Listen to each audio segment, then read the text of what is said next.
Good morning, everyone, and welcome to NCFE webinar, which will be looking at 5 key questions, where we'll hopefully help you navigate the best practices and pitfalls of AEB funding delivery.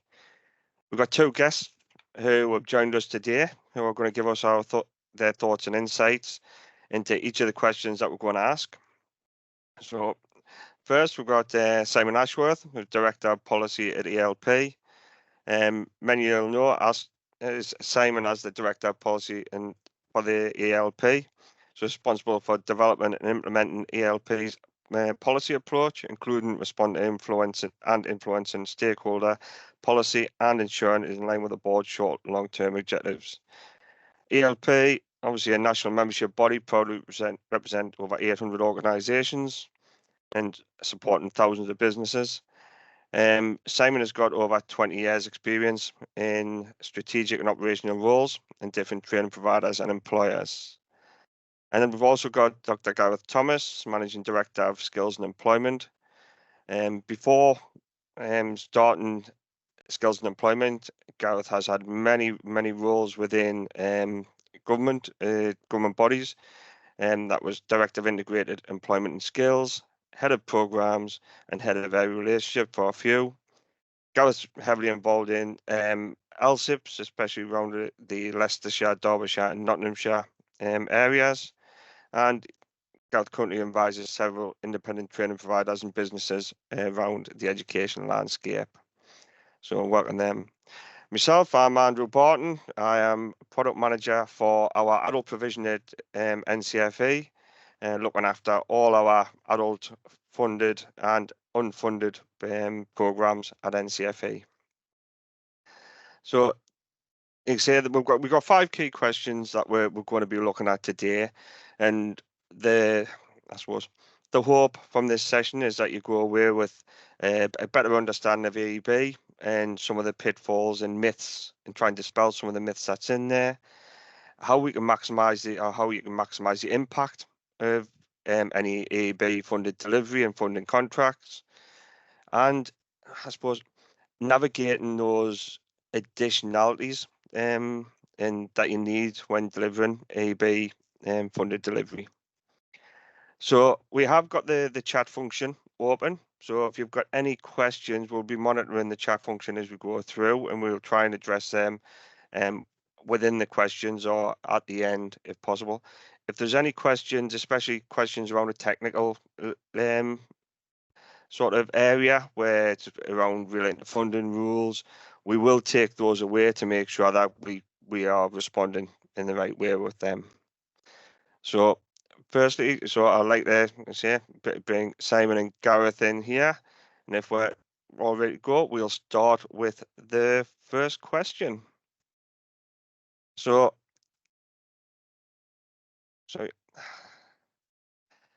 the first question we're going to be looking at is how can the impact of AEB be maximised at a national and regional level? You know the changes around the devolution and the challenge that brings, and what mechanisms can be put in place to maximise the impact of learning for those who are 19 plus. So I don't know, Simon, do you want to kick off on this one? Yeah, thanks, Andrew. Thanks for the warm welcome, and yeah, it's good to be on today's session. I guess just to kind of start by reflecting really on a bit of a journey on AEB. You know, a big change. We're 60% of the way through devolution of the adult education budget, and then we're obviously on the precipice of a big change ahead of the new contract year on the move from AEB to the Adult Skills Fund. So lots of change, lots of things to consider around AEB.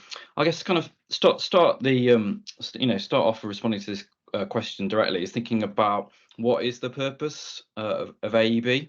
You know, for me, AEB ultimately is, you know, a learner-centric program, you know, with some crossover and support for employers. So, you know, thinking about, you know, who's the target audience, thinking about, you know, the maximum impact You've already talked about, devolution. You touched a little bit on local skills improvement plans, local need, which I know Gareth will talk about. But for me, it's about the actual service users of AEB, and I think one of the positive things about AEB is how flexible it is. There's a whole degree about you're looking at upskilling individuals, about reskilling individuals. It's about helping individuals get back into the workplace, around moving them towards the workplace, employment training. A whole raft of entitlements, maths, English, really important. We need to improve the literacy, numeracy of the workforce. 40% of young people leave school without a pass in maths and English. Those core skills really important. Not just maths and English, but digital as well. So there's a whole range of opportunities with an AEB. Certainly about the individual themselves. So when we're thinking about this first question about how do we maximize it, we should be thinking about, for me, primarily thinking about the needs of the individuals, and then how that kind of ties into the economic needs, the needs of employers. And we've gone from this sort of national program to a more devolved program with developing local needs and local priorities. So I guess that'd be my kind of starter to the for 10 on the first part of that question, Andrew. Yeah, Gareth, have you your thoughts on this? I think you've got to be true to yourselves and true to your learners in order to maximise your impact. So the starting point for me quite often is, what are you trying to achieve? How are you trying to support those learners? I agree with Simon, it is a and it should be a learner-centric programme.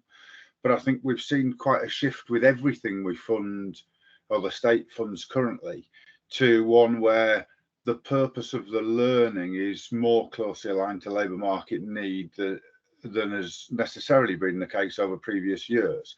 And by previous years, I mean, if you go back to the mid-2000s, we used to publish national reports on how many learners we'd supported, and we were less interested in what they'd actually studied. So I think looking at that tighter alignment of impact, one of the things for me is, what sort of business are you? What's your role in your local society or in your national society, and how can you help those learners you identify to be your target market? Identifying how you're going to move your learners forwards, but what their end goals are on a personal level is absolutely critical. And I think one of the things about how you can maximise that impact is you probably can't do it alone these days. We live in quite a complex society where you've got different local authority support mechanisms. We've got things like the UK Shared Prosperity Fund. We've got Multiply, which can provide progression pathways. And to go in and just do one shortish course with a learner and expect that to have a significant impact probably isn't, for me, the right way to go about it. It's about how do you build people's progression pathways and career journeys to help them move towards the labour market or on in the labour market.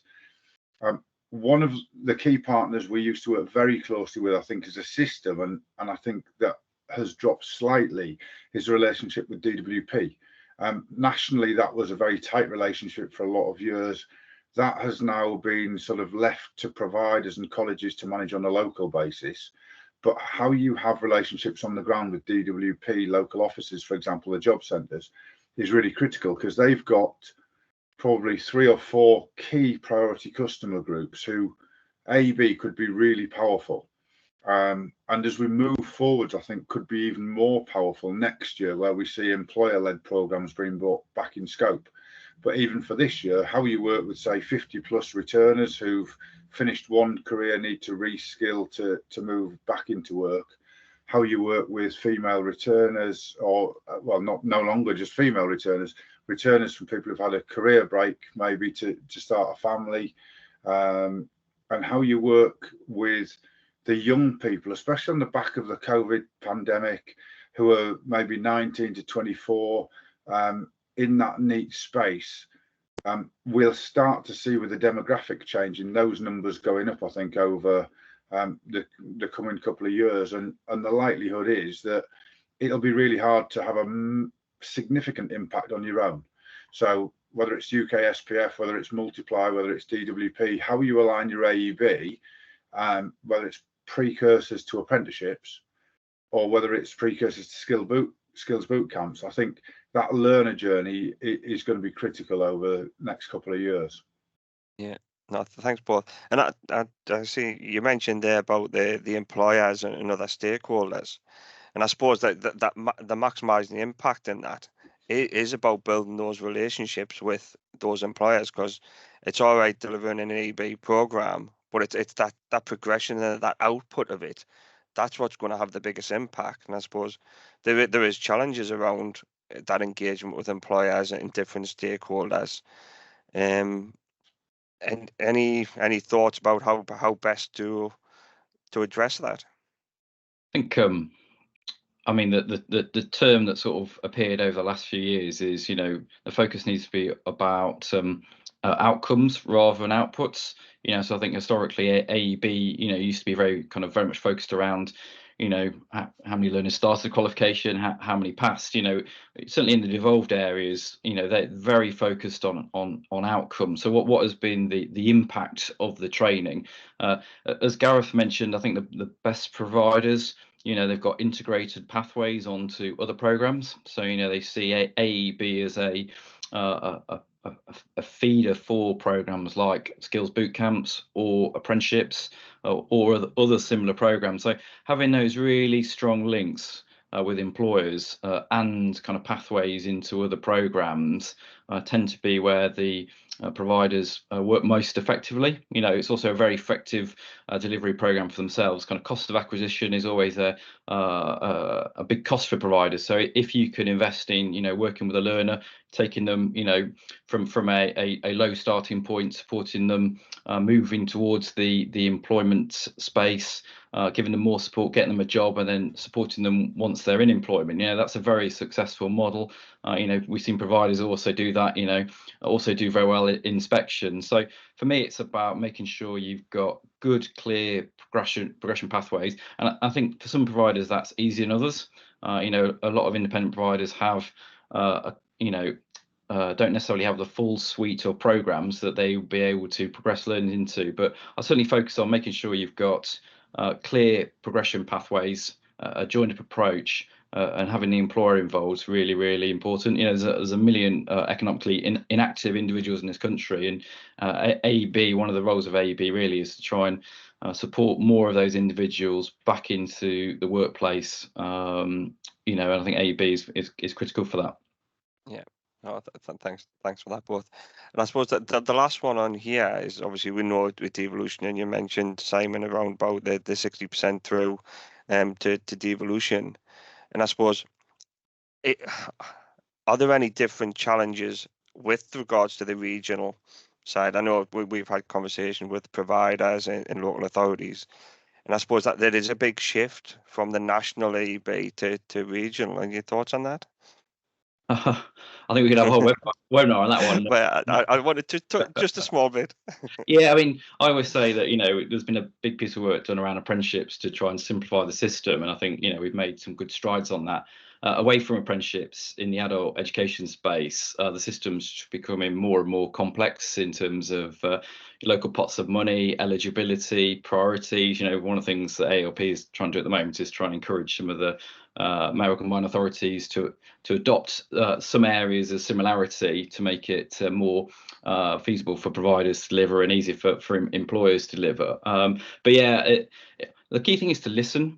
I remember going to some of the early devolution sessions with some of the Trailblazer MCAs, and they were very clear what the local needs were in their area. So it wasn't about this is what the provider is going to offer. It's thinking about what do the local commissioners want for their local people. So that is a different skill set, and I think some providers have really grasped that and look at that nuanced approach. And I still see some providers still trying to offer the same product, the same method as they would have done with a national contract. So each commissioner is different in terms of delivery methods, delivery programs and priorities. So talk to the buyers, listen to the buyers, understand what the local need is, and the providers have done particularly well in devolution, and some of the others have struggled. Yeah, thanks, Simon. And Gareth, I suppose just your view, because obviously I know you're heavily linked with some of the LSIPs, especially in the Leicester region.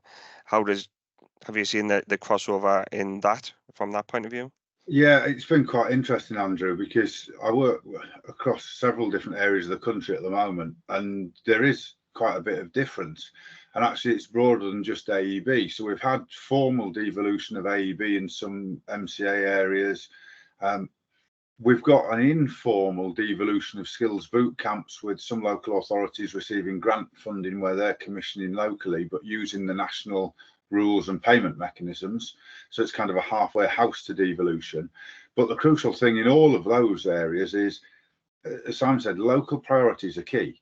And I think the funding rules are a little bit, funding guidance is a little bit vague on that, intentionally so, because they expect providers to look into some of this for themselves. But if you look at the 23-24 funding rules, it said you should take account of local LEP priorities. Well, we're still in 23-24 and the LEPs aren't there anymore. But you've got a number of different local drivers, and it is a balancing act, because the LSIPs are employer-led, critical. Ofsted are really interested in how you're aligning to LSIP priorities. But the commissioners could well be local or mayoral combined authorities who have their own economic development strategy or economic growth plan, whatever they call it in their area. They'll have their own strategic priorities in there. And one of the challenges that we see is which set of priorities do you align to? Because they don't always align the same. They're not naturally a natural fit always. And my advice would be, you've got to get the balance right, because LSIP is important and very important for Ofsted. They are important as you move forwards next year, where employer-led programs will be more accepted and I think more common. Whereas you still got to meet the needs of those local authorities and mayoral combined authorities and the alignment with their economic plans, because they are the commissioners, as Simon said. They are the people with the purse strings. I think Simon mentioned earlier the cost of acquisition of learners. I think it's really interesting when you look at AEB. There'll be people on this call who are delivery experts, management experts of managing those programs. But my advice would be that actually you need to look wider than that. It's a whole business approach to AEB and how you manage that to maximise your impact. Because you've got to look at the cost of acquisition of a learner. A new one, relatively new, is you've got to look at the cost of acquisition of the contract. Because there are some relatively small contracts out there that people are spending a lot of time and money to win, without looking at the cost benefit analysis properly, the cost of that acquisition of that contract. And by the time you take it into account, are you left with the resource to do a good job of delivering real impact locally? And the third one's the cost of your staffing, because AEB, as we get more alignment to local priorities, more technical staff are going to be needed, more people with certain areas of expertise, and they could be more expensive. The final cost to roll into that is technology. Because education has changed, it is changing.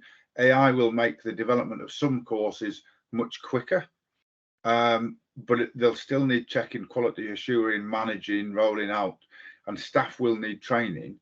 But also protecting yourself against AI and the advance of technology means the costs you've got to take into account really need a whole business approach to managing that acquisition of the contract, the learner, and putting a good delivery mechanism in place. And if you look at that holistically, then you can start to see, right, how can we maximise the impact and how can we really deliver something worthwhile with it? Yeah, no, thanks both for that. And I suppose the last thought for me from that, and I suppose it's a challenge, and not necessarily for a response. And I think especially with the regional, we're talking to providers, and it's that understanding what is funded in AEB and a regional level. National, we know we've got a big list. Regional, there's a lot of work needs to be done to say actually what programs are funded regionally. And it's really interesting that, Andrew, because if you look at some of the mayoral combined authorities, they've got quite tight contract management arrangements in place. And those contract management arrangements need managing very closely at the organisation level rather than just the level of the learners. What you might find is the people out there on the front line signing up learners and delivering might not be as familiar with the funding rules. The number of providers I go into and work with where the staff haven't read the funding rules, they don't understand the detail of it, they just think it's more of the same. And the number one thing I'd put on everybody's staff development plan as part of your induction or part of annual refresher is you must be up to date on the funding rules as to who you can support and what they're doing. And the who you can support is also very interesting, because when we talk about impact at local level in particular, there are groups of learners who are in scope under things like the Ukrainian process, the process we were put in place to allow people from the Ukraine to come over, where we've got some very talented individuals where AEB can help them. And we've seen some case studies locally with Leicester College, where they've put some really good case studies together of people who've come over on transfer schemes. AEB, be it through the ESOL side of things initially, moving on to legal entitlements or other first level threes, for example, for those people, have helped them not only just get a job, but get a really good job and have a positive impact on a local community as well. So I think reading those rules and getting your frontline staff up to speed with what they can and can't do, for me, is a critical part of it that's often missed. But that includes, if you're on a devolved area, how the contract is managed, what you can and can't do locally. Yeah, no, thanks both for that. And I think it's a spend all day even just on this question, but we'll move on. Thank you both. So question 2. Sorry, Andrew. I mean, Martin's made a good point in the chat around devolved areas. There's different expectations. And I'm just really sort of building on Gareth's perspective, last comments there. That's across the board. So very different expectations. Thinking about outcomes. Some of it's about delivery. So we saw last year a real sort of focus around actual delivery of guided learning hours, which is something that the ESFA never had any interest in. As long as you could evidence that the learner was eligible and you got a certificate at the end. And also focus around delivery models and methods as well. So really understand, not necessarily the rules, but also, what the commissioners want, because they are all different in all the different areas, and it's not the same, what you might have delivered previously around sort of ESFA provider-led provision. No, that's great. Thank you for that both. So moving on to question 2, and I think these all follow on and there is some crossover. So at the minute, obviously, AEB primarily on entry level 2 learning. I think your thoughts on it, is that enough, or would it benefit from the level 3? Because I know we have different funding streams, but we think AEB would lend itself to a level 3 provision to support what we already fund. I guess I've got mixed views on this one. I mean, ultimately the adult skills budget, as it was, used to be £3 billion. The AEB is now, give or take, about 1.3 billion. Massive erosion. Money taken out to fund adult apprenticeships over the last sort of 10 years. So it is a relatively small diminishing pot. So what that money is used for is really important. It's certainly in some of the devolved areas, there's been some underspend, there's been some focused on some slightly higher level skills. For me, there's still a big challenge around, the adults with low level skills who need the support. I think it's about 4 million adults haven't got a level 2 qualification. Something like 6 million adults who need support on maths and English. So for me, I think the primary focus of AEB should always be at level 2 and below. And once we've made some strides of driving up the base rate, then there might be some more flexibility. That's kind of my view, sort of AELP's view. I guess in terms of the question, obviously there's change of foot around the Adult Skills Fund, and for certain providers, I guess, to look to merge some of the adult funded programs. So you look at things like the free courses for jobs at level 3 and AEB kind of coming together. So I think we're naturally seeing that certainly for some organisations, they will have a bit more flexibility and autonomy at offering level 3. But I do worry that the bottom rung of the ladder and the support does need to be primarily focused at those individuals who are economically inactive, and we need to get back into the labour market or get onto that sort of starting role. So that's my sort of view. But like I say, there seems to be certainly a developing nature around rolling level 2, level 3 together, and we might sort of creep a bit more to that. There's certainly a view within government that level 3 is the baseline. We see that on apprenticeships. They'll say 65% of apprenticeships are at level 2, level 3. Well, that's a bit disingenuous, because most of those are at level 3. So I do worry about the lack of appreciation and importance of level 2 and below programs. Would be sort of how I'd summarise that.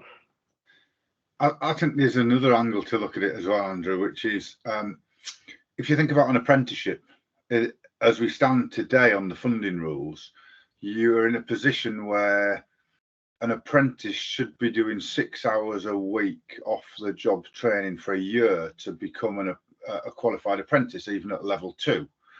And you look at the list of, I think it's 133 apprenticeships at the moment at level 2, and say, actually, do all of those really require 6 hours a week off the job training for a year to become occupationally competent? Now, they were set by trailblazer groups with employer involvement, so we're not disputing it at the time they were set. But as technology changes and things, will that remain the case? Or will actually the starting point for a lot of apprenticeships move to level 3, as we've already seen in some occupations? And we're all familiar with the business admin argument at level 2, for example. So will level 2 become the stepping stone to the start of someone's career, where actually the limited pot Simon refers to for AEB, the adult skills for next year, becomes even more important because of the pull on it? And if you dilute that with more level 3s, actually, are we taking away the opportunity for some of those young people to get a more valuable experience? Or not even just young people, but those people going into a level 3 apprenticeship, if we fund the vocational technical qualification at level 3 in a classroom environment, is it as valuable for them as doing it in the workplace? So I think there's a balance there between the two funding streams, and obviously there's a lot more money in the apprenticeship budget. So if we can pay for it that way and it is suited to an apprenticeship, that might make some sense. The other factor for me is actually, Simon referred to the 4 million people with lower level skills. I was just seeing if I can find it. I'll dig it out and we'll send a link out as part of the thing. Years ago, there was some research done, and from memory, it was in around the mid-2000s when we were working on the Skills for Life strategy at the time, that if parents didn't have level 2 maths and English qualifications and they were at entry level, then by the age of 3, their child's development was already a year behind. So the intergenerational and socio-economic impact of those lower level skills is absolutely critical for future generations as well. So I think making sure we've got as many people qualified to a reasonable level, rather than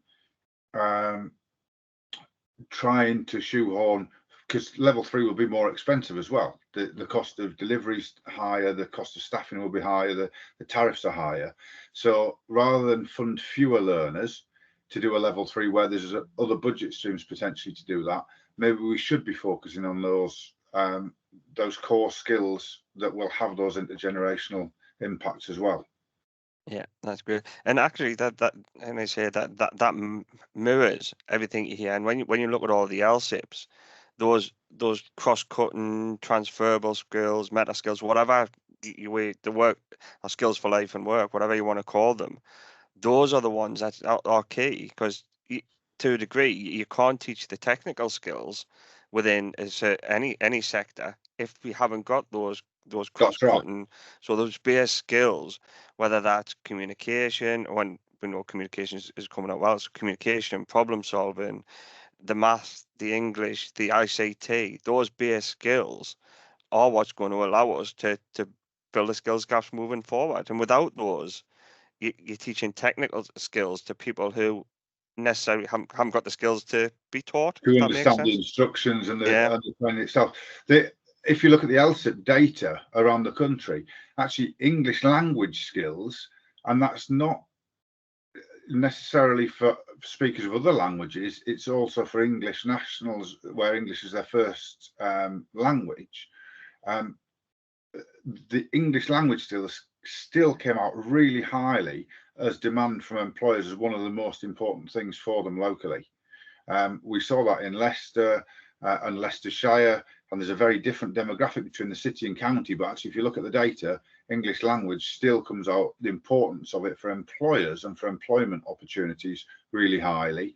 And actually, again, the research used to show, and it probably still does, that there's a strong correlation between mathematical ability and the ability and the opportunities available in the workplace, even in the lower level jobs. So having a basic level of maths impacted your ability to get a job just as much as your lower level ability in English.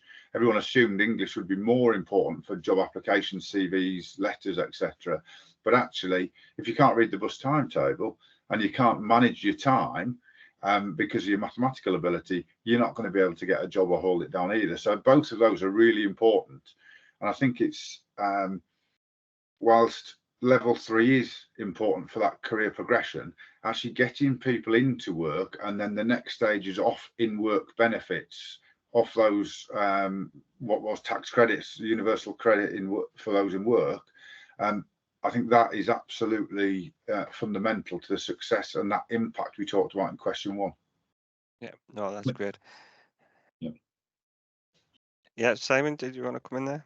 Sorry. I mean, we'll kind of come on to this on the sort of next kind of question. Yeah. Skills boot camps. Predominantly at level 3. There's a few at level 2. There's very few opportunities for adults at level 2 and below without AEB. So we never want any underspend to go back to the treasury. And then it could be used on other things like more focus on level 3, but.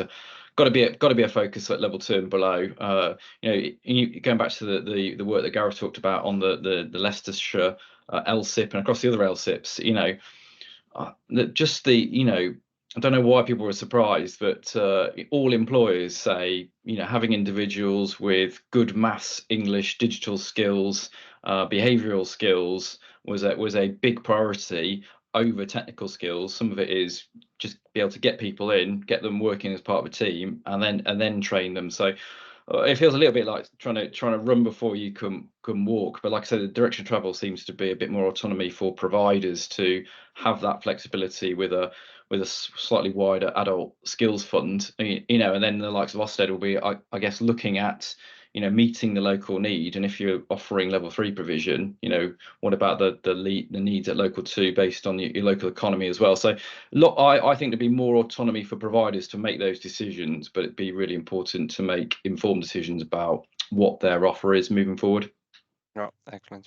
No, thanks for that. Before I move on to the next question, we've got a question from Reese in the chat. Now, how does a provider not currently delivering AEB provision access AEB funding for the first time? Ah. The $1 million question. The holy grail, isn't it? I mean, it's very depends where you're based as a provider. Are you in a devolved or non-devolved area, or are you in an area that's going to become devolved in the near future? So there's pockets of procurement for AEB, certainly at a local level, that do come up. I mean, there are other routes to get into AEB as well, whether that's through a subcontract with a prime provider. But we're very, very unlikely to see a non-devolved national procurement again by the ESFA. The contract for ITPs will probably be extended for a couple of years. So I'd be thinking about what are the opportunities locally, and in the interim possibly talking to a provider with a grant-funded AEB around a subcontract. But there's not that much money, and everyone's sort of chasing that money as well. So it is an extremely kind of challenging situation. But do look out for these sort of pockets of procurements that happening locally on devolved areas, which might be an opportunity for you. I think that's right. Devolved areas will provide probably the most opportunity to get involved in the first instance. And I think keeping your eye open for re-procurement of other funding streams which can complement AEB, like UK Shared Prosperity Fund locally, may give you a track record, because it's one thing to have the opportunity to bid, but then you've got to win your bid. You've got to be able to demonstrate you can deliver the right type of learning, the right outcomes, and those impacts we talked about. And if you haven't got any provision of a similar type, it can be quite hard to do that if you haven't got a footprint, because as a commissioner, would I rather take someone who's reasonably good but has a track record of spending the money and getting some reasonable outcomes, or would rather take a punt on someone who's a complete unknown with no track record? And the chances are they'll probably go with the former, because it's around managing public funds effectively. We know that the public sector is relatively risk averse in that, so developing a track record, finding other funding pots to do that with, could be really helpful, even if it's things like a massive corporate giving you some funding to do something on a CSR basis locally in an area or in a sector, those sorts of, and working with those unemployed people and moving some into work or moving low paid people into better jobs. All of those things are really valuable in demonstrating that track record, because without it you'll struggle to win a contract. Thanks for that. Just Andrew, on that, just one further thought is, when you do bid, be realistic. We've seen some horrendous stories recently of massive underspends coming out of AEB. As Simon says, there is a shortage. It's not, the country isn't awash with it, but it's very much operated in pockets. And some providers have been really successful winning big contracts, but they're not delivering on them. And what we have seen is the ESFA and DfE policy teams coming up with a mechanism for your allocation for next year based on your performance to period 9 this year. And that, I think, is really important, that providers understand that actually winning it is one thing, but then delivering it is something completely different. And you don't want to be a pelican, because not only do the one thing DfE don't want are surprises, they don't want underperformance, because they're left with essentially money that they've got to then get out, because if they don't get it out the door, it ends up back with Treasury and everybody's lost out. Those learners haven't had those opportunities. So be realistic about what you can deliver, and get the balance right between spending the money and having the impact. Just finally, conscious of time, but again, what, if you're a provider's probably used to looking at Bravo for opportunities, or Jagger as it is now known. You certainly is worth doing some research as a provider looking to get into this space about what's devolved, what is coming down the track in terms of devolved areas, because some of these procurements are very much procured locally.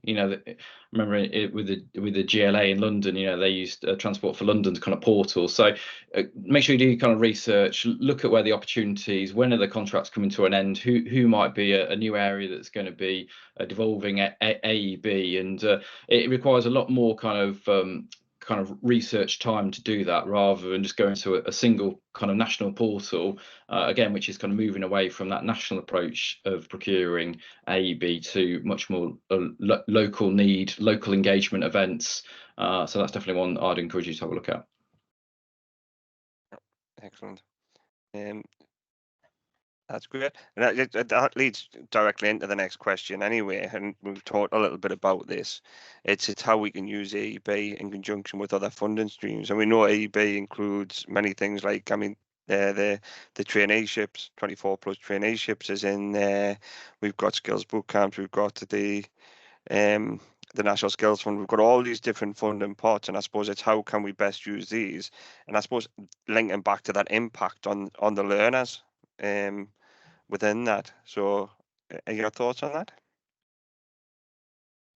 Yeah, I guess it's building on what we've said previously. I guess it's about trying to have a joined up offer. Unfortunately, we haven't got a national skills strategy in this country, so everything is a little bit piecemeal, and the best providers stitch these bits together.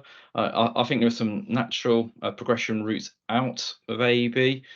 Certainly skills boot camps at level 3 is one, apprenticeships at level 2, level 3 is another. I think one area that's not really talked about much, everyone seems to forget about it, is advanced learner loans at level 3 and above, obviously moving to the LLE in the kind of coming future. So again, I think the challenge is for some providers is, do they have the suite of those exit route, progression routes to be able to continue to kind of work with those learners. As Gareth mentioned, I think feeders into AEB.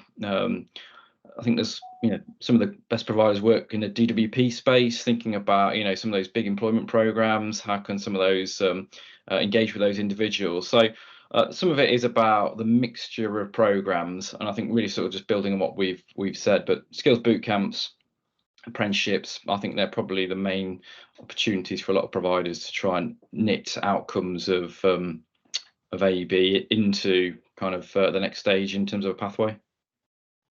I think you've got to be realistic, Andrew, as well. If someone's an AEB learner, they've probably started from a relatively low starting point.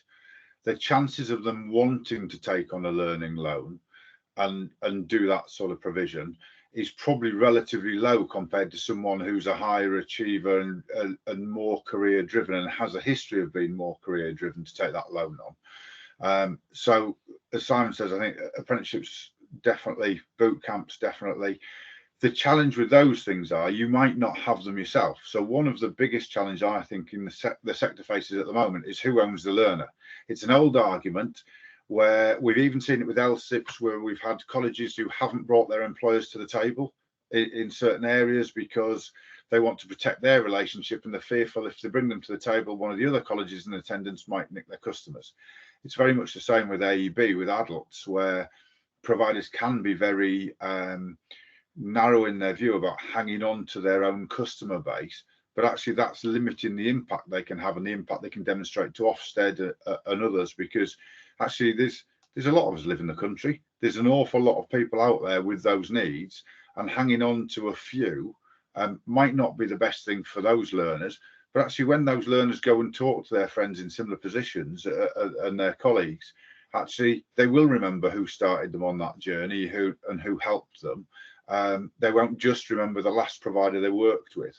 And finally, the other thing I'd say on that is AEB can actually be a really good test of a learner prior to an apprenticeship. The penalties for underperformance on AEB are not great, but they're not as severe as underperformance on an apprenticeship can be. If your apprenticeship qualification achievement rate drops below 40% for any individual standard, you're going to be in trouble this year. You may be barred from delivering it moving forwards. If you've got learners you're not sure about, there may be some where they're on a low wage, they're not in employment, they're going to be taken on into an apprenticeship, or they're in the workforce but on a low wage, where an AEB course might be a good prelim for them to test that learner's commitment. So I think that fits good. The other thing is talk to your job centre locally, because they've procured things like mental health support courses for people and coaches before they go into learning or work. And some of that wraparound is very expensive. And whilst it can be done, some of it through additional learning support funds, it's difficult to evidence, it's difficult to track. If there are others paying for it locally, work the two together to give people that holistic package. No, thanks both on that. Conscious of the time, I just want to get the last two questions in and cover them as much as we can. And I know we touched a little bit on this in the first one. It's those wraparound requirements needed to consider alongside AEB funding delivery. So I know, Gareth, you mentioned when you win a contract, it's not just winning the contract. What else is there that you need to take into account? I think for me, the big one on this is around effective careers, information, advice and guidance. Yeah. And this is where we see some providers struggle at inspection, where, yeah, they might be great at delivering qualifications. Again, going back to this outputs rather than outcomes. But certainly on AEB, having a very effective approach around careers, information, advice and guidance. That might not necessarily be you deliver it yourself. You might deliver that in partnership with somebody else or signpost learners to that. But the wraparound piece for me around here is around the effective careers of information, advice and guidance. Mental health is a big challenge. It's certainly the economically inactive individuals, how you're going to support them. And I think Gareth touched on very briefly on the last question, was around utilising additional learning support for supporting learners as well. But careers information guidance for me is a missed opportunity for a lot of providers on AEB, or they don't do it effectively enough. I'd agree with that. IAG for me, information, advice and guidance, essentially get the right learner on the right course with an intended outcome, and then make sure you measure the starting point, make sure you personalise that learning for the learner so that it's suited to them. It's not just a sheep dip I think a lot of providers have moved on from the old sheep dip models, but we do see pockets of it. And I think there's one other area for me, which is quite important in looking at that. From an Ofsted point of view, we've seen it, especially in the colleges and the skills deep dives in colleges, is it's not just the wraparound. If someone's going to be moving into work and your course is designed to deliver those job outcomes and move them closer to the workforce for certain sectors, how are you bringing employers in to support that delivery from a wraparound point of view? How are you using guest speakers? How are employers helping shape your curriculum? Because if you're a college and you're subject to a skills deep dives, they'll want to know how employers are involved in your AEB curriculum design, even from the outset. And that's tripped a lot of people up, where they think employers need to be in line with the apprenticeship delivery and involved with that. But AEB, they've just pushed the course up and said that's what the awarding body requires of us. Well, actually, that's the assessment. How do you get employers involved to provide that enrichment? And that additional value is really valuable. There are those at the lower end, Andrew, where we've seen some really good practice elsewhere, where literally things like travel support, food, breakfast clubs, lunch clubs, reasons for people to turn up. In the winter months, it was a warm learning environment for people who were really struggling with heating bills. If you can use other funding streams, charities, others locally to help provide some of those things, partner with food banks, for example. For those who are at the lower levels, how do you use cooking? How do you use budgeting, life skills, and give them not just a learning experience, but a life-changing experience? I think that, in terms of wraparound and enrichment, is really important for some people as well. Just touch on that point. Just point I would just reiterate is starting points. I think someone's put a comment on in the chat, but you look at apprenticeships, the recent update Ofsted did around skills boot camps. The best providers make sure that it's an individual program, and identifying starting points on any program of learning is really important. So that initial assessment and tailoring the program accordingly. And I think so the next question we'll talk about how engage learners in things about flexible delivery, but starting points can't iterate enough how important that is for any of these programs, and that's something that some providers struggle with, whether it's AEB apprenticeships or skills bootcamps. So having that kind of robust initial assessment at the start to differentiate and understand individual needs, really, really critical. Yeah, and I think you said, Kane, I was seeing that comment in the chat there, and it's that starting point, and actually be able to track that and track the progress of that learner. And I suppose you've got to have that starting point to do that. But actually, when you talk about the Ofsted and the other requirements, that is your evidence to saying what is the outcome, not just the output of that learner. So that's great. And again, it leads nicely into the final question, going into the last 10 minutes. So learner engagement, we know the number of learners, and adult learners especially, is challenging. Those that are economically inactive or have left the workplace for whatever reason. I suppose it's a challenge for a lot of providers. It's how to engage those 19 plus learners to get them back into education, when actually a lot of them might have had bad experiences in the past, and it's overcoming those barriers. I think the key is, AEB does allow a degree, probably more flexibility than a lot of programs. So having a flexible program is really important.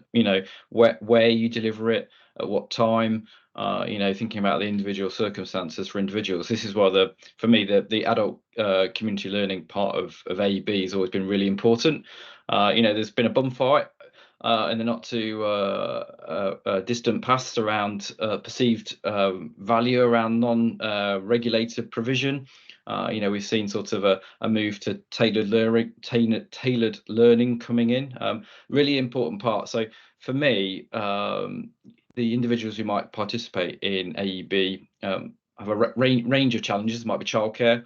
It might be they're in a part-time job and they want to change. It might be that they I've got some challenges about where and how they receive their training. So having a flexible delivery approach is a big a big kind of area for me in terms of how do you engage a range of individuals with a range of complex needs to engage in adult education. I think for me, Andrew, this is a bigger question than AEB. This is a cultural question for me, which is around, as a country, we haven't necessarily driven a culture of people taking ownership of their own development, taking ownership of their own career development in the same way that we see with, say, social partnerships in Germany, where the employer and the individual come together to share that burden quite often. But the main thing for me is the question is why? Why, as a disengaged individual, should I engage? What information have you got available to you about your own provision, never mind the national data? What can you as a provider tell us a story of the impact and how you've changed people's lives locally? Because what you'll find is people relate to their own type, their own area, people of similar circumstances. So when you look at the provision you're putting on, how are you marketing that? How are you getting that hook into people so that they can relate to it and see what's coming? One of the challenges we're going to face post-COVID, post-pandemic is with the age profile, there'll be some learners who are just 19, 20 in the next couple of years who won't have had the best experience in school, as you say, Andrew, through that. We know from DWP the figures around people not being able to work due to mental health problems arising. Those challenges, how do you put a proposition to those would-be learners that's going to have a meaningful impact on them and change their outlook? I think understanding those drivers locally is going to be really important, and for those groups. The second thing I think that's really important is you can only do that if you can actually talk about the impact you've had. Do you know what impact you've had as a provider? Do you know what destinations your learners have gone on to? Do you have good case studies? Because those are the things that people relate to as well. The stories. The final thing I'd probably say on that is AEB is flexible. It's not like 16 to 19 study program where you plan a catalogue a year in advance, prospectus, you put it out and say this is what we're doing. However, we still see locally and nationally a lot of organisations with exactly that, a plan for the year for their AEB that's set, and it doesn't move, it doesn't change. So by the time you're delivering some of those shorter courses, they could be designed 18 months, 2 years ago and not responding to current trends and current changes in a locality or in a labour market or with a group of learners. So I think maintaining a flexible element to your budget and being able to respond locally is going to be really important.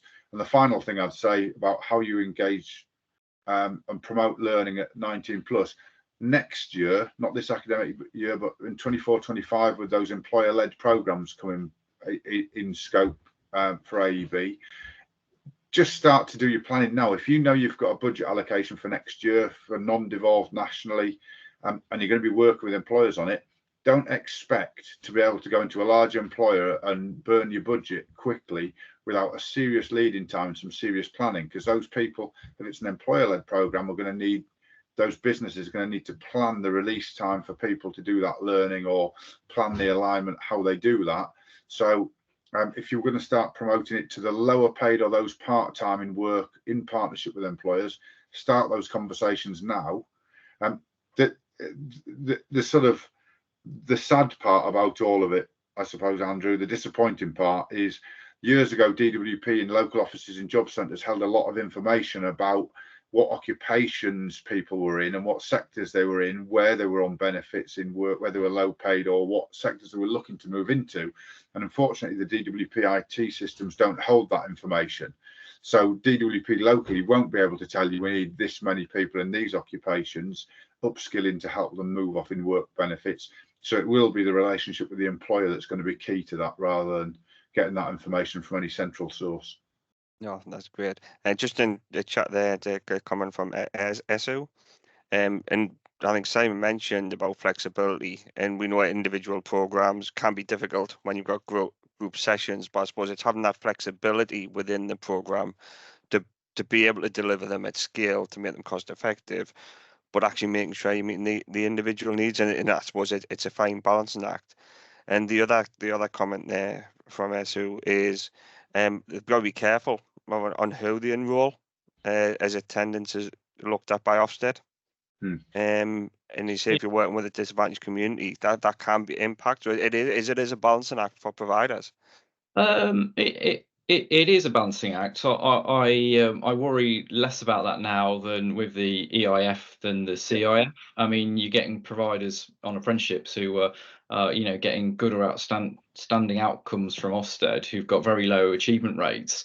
If you look at the profile of by provider type on inspection, adult community learning providers outstrip colleges and ITP significantly. So Ofsted use the term, and I'll kind of borrow their phrase, recruit with integrity, but it's also understanding, what your offer is, what the starting points are for individuals, and being able to track what happens to them if they leave or they don't complete their course. So absolutely, don't just sheep dip people, but certainly those who do offer those programs, I wouldn't I wouldn't let that put you off. It is making sure you can articulate that. Ofsted don't just look at achievement rate data. It's about the outcomes for those individuals, not the not the outputs in terms of qualification achievement rates. That's a different discussion. I think that's a different discussion with the ESFA, who are probably more interested in that for me than Ofsted in terms of the impact of what you put on. And the main thing is, can your learners articulate what the impact's been on them? Because that's massively important. The final thing I just say on Ofsted, Simon, is, and we know this through the LSIP, we've engaged directly with Ofsted across the country in a number of areas, is that there are, by Ofsted's admission, still some inconsistencies across the country, which is really frustrating, where you're meant to have a national approach and a national consistency, but we see it firsthand in how those inspections are undertaken and the research some of the inspectors do beforehand. In some areas is much more thorough than others. So unfortunately, we're going to get a little bit of variation. You might get the odd outlier, but generally, learners being able to articulate the benefit to them is absolutely key when it comes to inspection. We just got a couple of questions. Nevada, your question around the English and maths eligibility, we'll take that away and we will respond to that, because we'd have to have a look, just make again the technicalities around whether functional skills are no longer eligible for GCSEs. So we'll respond to that. And one question we've got from Martin Hothouse again: does the panel have any views on the new financial handbook coming from August? Will play into this. I know our next webinar on the 12th of June is looking into the next year more advanced. It's contractual requirement. It is my view. View your financial handbook in the same way you would your funding rules. Make sure you're doing what's required of you. And I think this is just to make it. I don't think it's done out of any malice. I think it's also, you've got to remember that DFE and the ESFA themselves, and the combined authorities, are all under scrutiny from people like the National Audit Office. So they've got to make sure they've got appropriate processes in place. So I think really my advice would be, make sure you're following the rules, make sure your CFOs are up to, or your finance directors, etc., are clear of the requirements of them. There are some tweaks in things like governance, which may be challenging for some of the small providers, but you will find locally generally volunteers who are willing to get involved with governance, and if not, you may have to co-opt some external expertise in. That's a good summary. I've working with the ESFA for about 2.5 years on the ITP handbook, financial handbook. You're right, it's sort of focused really on strengthening, making sure providers have got the right financial controls and also governance, which Ofsted has sort of focused on over the last few years. I think we're of a mindset that most providers will already meet the requirements around the financial handbook. There are some kind of new requirements being transitioned in around sort of financial reporting and an audit, but pretty much most providers will do the majority of the requirements in there. But there is a big focus on governance, as Gareth mentioned, which is